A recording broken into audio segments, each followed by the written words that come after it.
Hi, everybody. My name is Lisa Morton, and I am head of marketing here at Incubeta. Thank you so much for joining us today for the first webinar in our virtual learning series, The Customer Loop.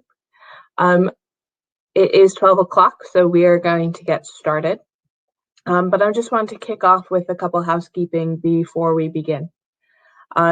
Just so you know, this will be a 30-minute presentation. There will be a chat function on the side of your screen so that you can ask any questions you have throughout. There'll be time for a Q&A at the end. We're also recording today's session. Today's session will be available probably for you tomorrow. We'll share it with you. So if for any reason you need to leave, we'll be able to share it with you afterwards. Now I would like to introduce you to Damien, who is our Director of Strategy. He will be taking you through today's presentation, The Customer Loop. So I just want to hand it over to Damien now. Hi, everyone. Feels very strange doing this from home, especially seeing that I'm not even wearing shoes, I'm just wearing socks. That feels very strange, but it's great to be presenting to all of you today. Cool. So the first thing that I just want to say is thanks to everybody for taking the time today. And I really hope that everybody's in good health and that the families and friends are in good health as well. Obviously, we are in very unprecedented times at the moment. So I really hope that everybody who's joined this webinar as well and that the families are well as well. The purpose of the webinar today is really to look at how digital is changing and what that means in terms of how we should respond as marketers. So it's going to look at some of the trends that we're seeing, and then it's going to look at what that means in terms of how we should behave and how we should respond. What I would say is this presentation really looks at the long term. So there'll be some things as I go through this which obviously aren't relevant for the present situation that we're in. But I think one of the things that we should all remember is that the present situation that we're in is finite. And at some point we will come out of it. And there is a longer term. So we need to plan for that longer term. And really that's where this presentation centers. So a little bit of background, a little bit of context. These are all points that I think most people on the call will recognize. So the first is that spending on digital channels has increased exponentially over the past 5 years. And really, we expect that growth to continue. Obviously, there's going to be a little bit of dip because of the current circumstances, but ultimately there is a huge trend that continues towards digital advertising. Historically, digital channels have been more closely associated with performance marketing, and what we mean by that is marketing that is geared towards driving sales. And that's reflected in the breakdown of digital spend and where it goes with regards to channels. And then conversely, traditional channels are more commonly used to drive awareness, with spend concentrated on television, out of home, and print. And just to kind of bring a couple of those points to life. So this is what the growth on digital advertising has looked like over the past 5 years. So in 2014 in the UK, $9.2 billion was spent on digital advertising. And by 2019, that had grown by 108% to 19.2 billion. So over doubled over the course of a 5-year period. So phenomenal growth in digital advertising spend. And in terms of where that spend's going and how we can kind of demonstrate that a lot of that spend goes towards more performance orientated channels, you can really see that with regards to the breakdown of digital advertising spend. So last year, 46% of all digital advertising spend, so 46% of that 19.2 billion was spent on search advertising, on paid search advertising specifically. And there's a few things that advertisers really need to consider as well about the consumer. So first of all, consumer behavior on digital is changing rapidly, and we've seen those trends in video. Video consumption is up massively. We've seen those trends with a huge migration towards mobile. And more recently, big trends in audio, so specifically listening to podcasts, a massive increase in the number of people using services like Deezer or Spotify. And then finally, voice, a huge increase over the last 2 years in terms of voice searches and voice-activated devices. What is also happening is that commonly used methods of targeting are being challenged. So we are looking at seeing an endpoint for us being able to use third-party cookies to be able to target people. And that's something that all marketers should really be conscious of and aware of at the moment. And then finally, one of the big pluses about digital advertising, one of the main factors behind the growth that we've seen in digital advertising spend, is that it is measurable. People can put a number against digital advertising, they can quantify it, and they can say with some degree of confidence how many sales their advertising activity has driven. And that's part of the reason why digital advertising is so performance orientated. But I think what people also realize, probably more now than they ever have done previously, is that many of those measurement models have limitations, and they can sometimes make it difficult to introduce things like new channels and new techniques. And just to bring a couple of those points to life, so the growth in video is demonstrated by how much has been spent on video advertising over the past 5 years. So $0.6 billion was spent on video advertising in the UK in 2014. By 2019, that had grown by 5.5 times to 4.1 billion. So you can see a huge increase in the spend on video. And similarly, the growth in mobile ad spending, that's grown from $2.9 billion in 2014 to 13.8 billion in 2019. So you can really see that spend is reflecting the shift in customer behavior. So what does this mean with these changes to consumer behavior? It means that we need to start thinking about creating a new digital playbook. We really need to start thinking about how we talk about digital advertising, the role that we see it playing within broader marketing, and how we talk about digital advertising and the results that it ultimately drives. And I would break this digital playbook into 3 areas. So the first is that we have to move the boundaries. We have to expand boundaries in the remit with which we think about digital advertising. It has to expand beyond performance marketing. The second point is we have to refocus on creative. Creative is hugely responsible for the success of media, and I think that sometimes that's a point that's forgotten in digital advertising. So I think digital advertisers really need to refocus on creative and make sure that it's a fundamental part of the way in which they're thinking about their digital strategy. And then finally, we need to measure beyond sales. We need to bring to life the value of digital media beyond the final sale. I think that that's really fundamental if we're to continue to see a growth in digital performance. So in terms of how that breaks out, so we've moved the boundaries. I think one of the big things that advertisers need to think about is focusing on in and out of market audiences. As digital advertisers, we're obsessed with in market audiences because we know that those audiences are closer to the point of sale. But the reality is there's plenty of out-of-market audiences which are hugely relevant to the brands that we work with. And if we're not speaking to those audiences as well as in-market audiences, then we're really not utilizing the full value of digital media. So if you think about a car retailer, for example, somebody in the automotive space, very few people are actually in market to buy a car. But there's a huge number of people that are relevant for automotive retailers to target. So that would be an example, but you see that across industries, whether it's travel, whether it's finance, whether it's retail. Across all industries, it's important to target audiences that are out of market as well as those that are in market. I do think that is something that we lose track of and we lose sight of sometimes as digital advertisers. I think it's really important that we think beyond online. There's been huge improvements in terms of people's ability to be able to track beyond the online sale.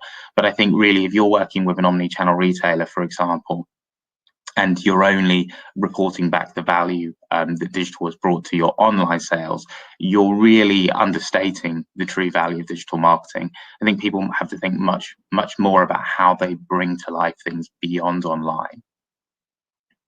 And then finally, we need to continue to test, we need to continue to adapt, and we need to continue to adopt. This space is going to be constantly changing. I would expect voice search to really disrupt one of the core elements of digital advertising, which is search advertising. So we need to keep on top of those trends, and we need to be able to adapt quickly and to adopt new processes, new techniques, new channels.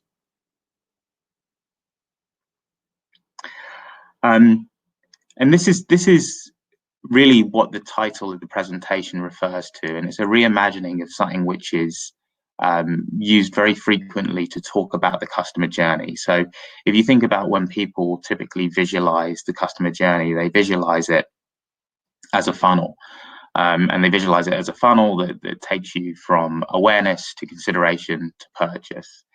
And to an extent, that funnel is valuable in terms of thinking about the consumer. There certainly are different stages to the consumer journey, and a funnel is one way of visualizing that. But the funnel also has significant limitations. I don't think that there'll be anybody on this webinar who really thinks that all customer journeys are linear, that people step from one stage to the next to the next. Sometimes it simply doesn't work like that. Otherwise, how do you explain things like impulse purchases, for example? What's also true is that really in the modern digital space, consumers are in a constant state of exploration, and the funnel really doesn't bring that to life. Really, the way in which to think about consumer behavior is this ongoing loop. It's this infinite loop of exploration, of being interested, and then finally of making a purchase. So the way in which we visualize the customer journey is with this loop, where we talk about audiences going from passive to active. And the reason why we use this is because it demonstrates that people are constantly in this exploration, and it's important to target passive audiences as it is to target in-market audiences. So this is really, I think, a better way of visualizing that customer journey and trying to bring to life that digital advertisers have to think beyond targeting people that are in market and also think about targeting those audiences which are out of market.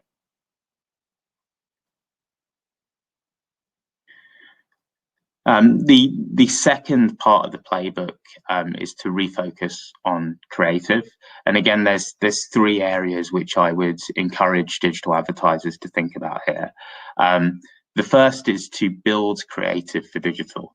And what this really means is don't repurpose creative that is being built for other channels. I think you see this very, very often in digital advertising, that the print ad or the television ad takes precedent over the digital execution. And that really does need to start to change. Digital advertising, as of last year, has overtaken traditional advertising spend. So you have more people spending money on digital marketing now than they do on traditional marketing. And really, we need to start thinking about building digital first creatives.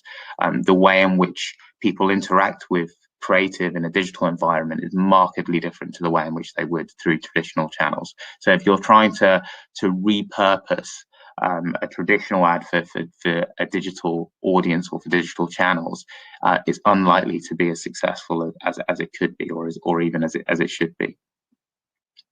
The second point that I would make in terms of refocusing on creative is that we've got to use all of the tools at our disposal.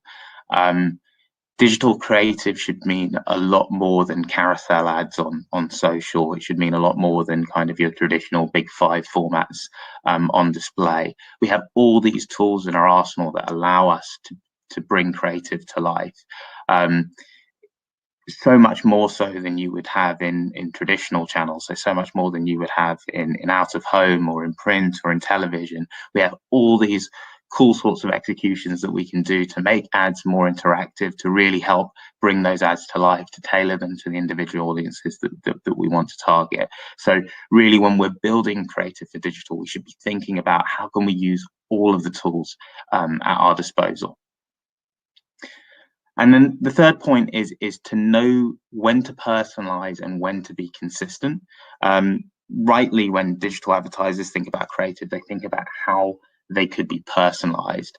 But there's there's also a huge amount of value in terms of being consistent, and it's striking that right balance between having your overarching brand message and also a personalized message which will resonate for audiences. And that is one of the big challenges when you're faced with so many options from a personalization point of view. But I think it is important for digital advertisers to remember that consistency is really important in brand building, and not to sacrifice that at the expense of personalization. So I'm going to show you a few examples of creatives which I think do this really well. So in terms of building creative for digital, one of the good examples I think of this is the way in which movie studios have started to adapt what trailers look like and tailoring trailers for different audiences. So this is one that we created for Beauty and Beast, the Disney film Beauty and the Beast. Can I access it? Give me a second. This is one that we created for Beauty and the Beast, and the challenge here was people have seen the overarching trailer. How can we make that more personalized for audiences that may take away different things from the film? So this is what we came up with, and this ran across social channels.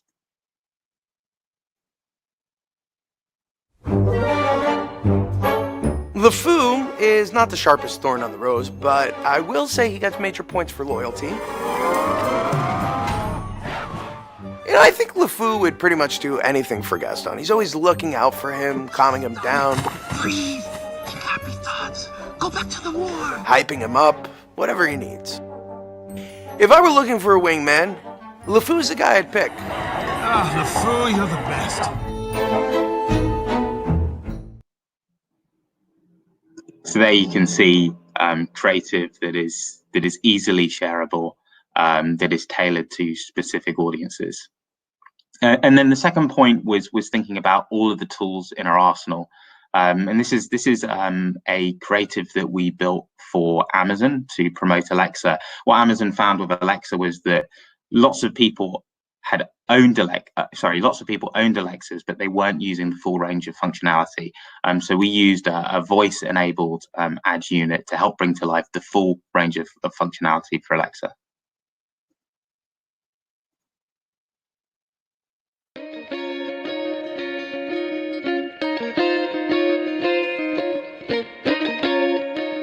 Hi, just click any of the speech bubbles to see what it's like to control a smart home with Alexa. Alexa, turn on the coffee maker. Okay. Come on, coffee.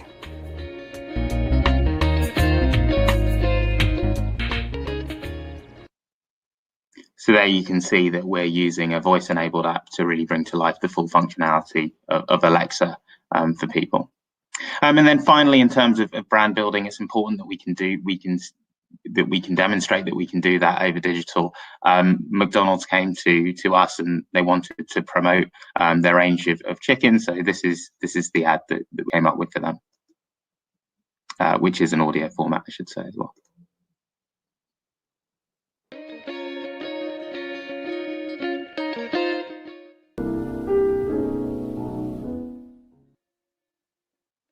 Check, check, check, check, yeah, that's right.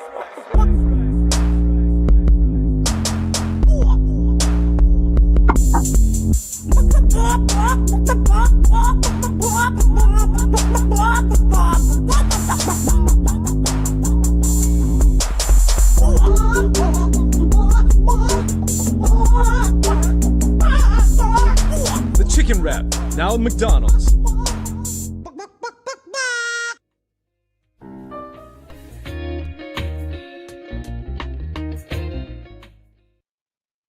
So you can see that ad has nothing to do with personalization. It's literally just hero messaging there to be memorable that fits in line with McDonald's brand values.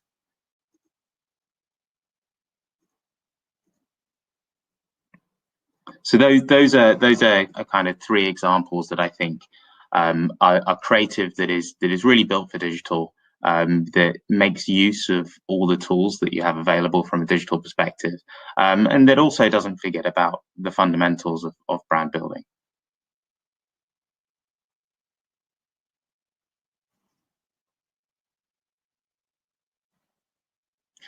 And then the third pillar is to measure beyond sales. And I think that this is really important because the future growth of digital advertising is likely to come outside of the performance space. It's likely to be as people move their branding budgets to digital. And again, there's 3 points that I would highlight here. So the first is don't discard traditional marketing measurement models.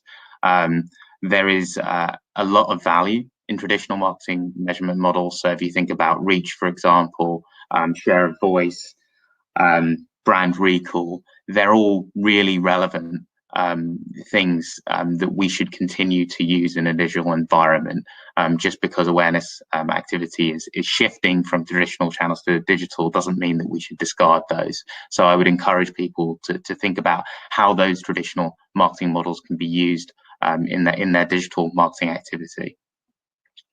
I think it's really important to know your objective. One of the common mistakes that I see brands making is that when they embark upon a digital strategy, they're not 100% clear on what their strategy is. And the consequence of that is that their creative, is that the KPI of the campaign incorrectly become sales. So I think it's really important to know what your objective is so that you've got a clear and measurable KPI that you can measure success against.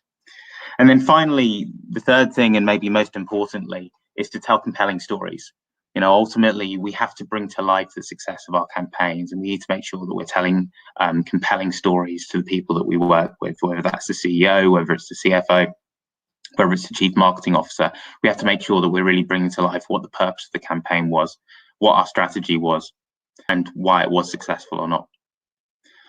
So just on that point, this is kind of the structure that I encourage our teams actually to use when they're talking about a strategy that they've implemented. So the first thing is to start off with what your activity was actually trying to achieve. So being really clear about what the goal and objective of the strategy was. The second is to highlight what the challenges were that you had to overcome. So what were the barriers to you being able to achieve the goal that you set yourself? And then conversely, what were the opportunities that existed? What were the things that helped you to overcome some of those barriers? What were the things that allowed you to achieve your goals, that enabled you to achieve your goal? And thirdly, what was the actual strategy? And really, there's 3 key things that I think you need to bring to life when you're telling a compelling story about an advertising strategy. The first is the research that went into it. What research did you do? What drove the decisions that you took? Then the planning. How did you decide to deploy the advertising? Where did you choose to deploy it? And then finally, the execution. From a digital perspective, maybe the most important part of the execution is the actual optimization. How did we improve things over time as we managed the campaign, as we started to test and understand what was working and what wasn't working? Then the fourth point is what evidence shows how the strategy worked. So what were the KPIs that we were measuring against? What evidence do we have that what we were trying to achieve was met or wasn't met? And then finally, and I think really importantly, what did you learn? And what will we take forward into future campaigns? I think this is really important if we're to continue to see spend shift to digital channels. We have to make sure that we're doing a good job of really bringing to life the success of what we've done by telling compelling stories. So I think with the shifts that we're seeing in consumer behavior from a digital perspective, I think it's important that we look to create a new digital playbook, and we do that in 3 areas. First of all, we move the boundaries, we expand the remit of digital advertising beyond performance marketing.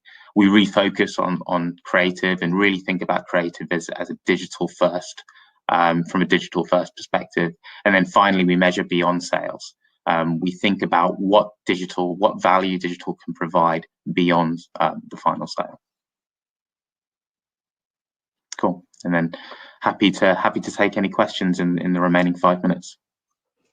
Thank you so much, Damien. We've had a couple questions come through. Now is the time to add them into the chat if you have anything you'd like to ask. So the first question we've had come through from Scarlett is, how should advertisers be thinking in this current climate? Yeah, that's a good question. It's a question that I'm getting a lot at the moment. I think it very much depends on the advertiser's position, and what it's ultimately going to come down to is the luxury of how cash rich a brand is, a business is. I think for cash rich businesses, what you're likely to see is them invest in longer term brand building. So if you look at the 2008 financial crisis, what you found was automotive especially invested a lot in brand building over that period when people weren't buying cars. For businesses that don't have that luxury of and aren't as cash rich, I think in the short term you have to focus on efficiency.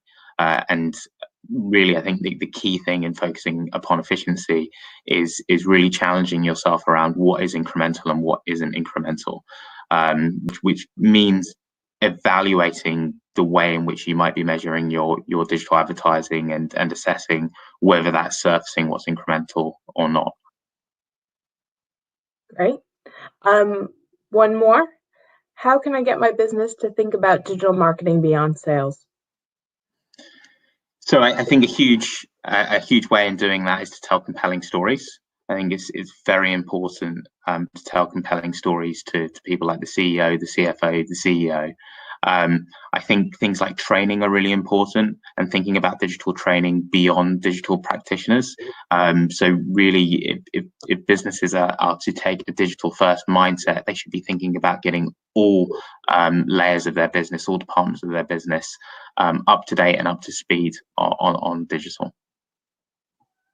And I think we have time for one last one from Amy. With consumer behavior changing rapidly in the short term, what impact do you think this will do to consumer engagement and interaction in the long term?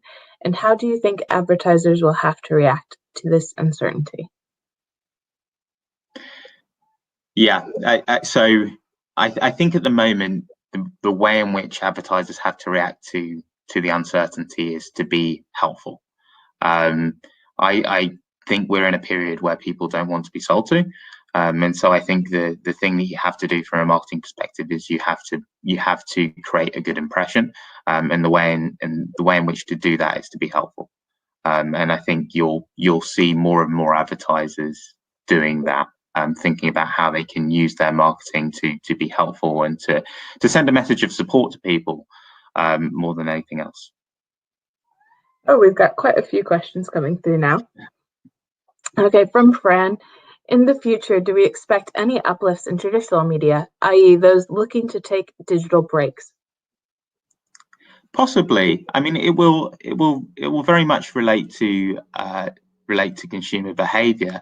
One of the interesting things I think is that there's a convergence of traditional channels and digital channels. So, for example, connected TV is something that is starting to take off.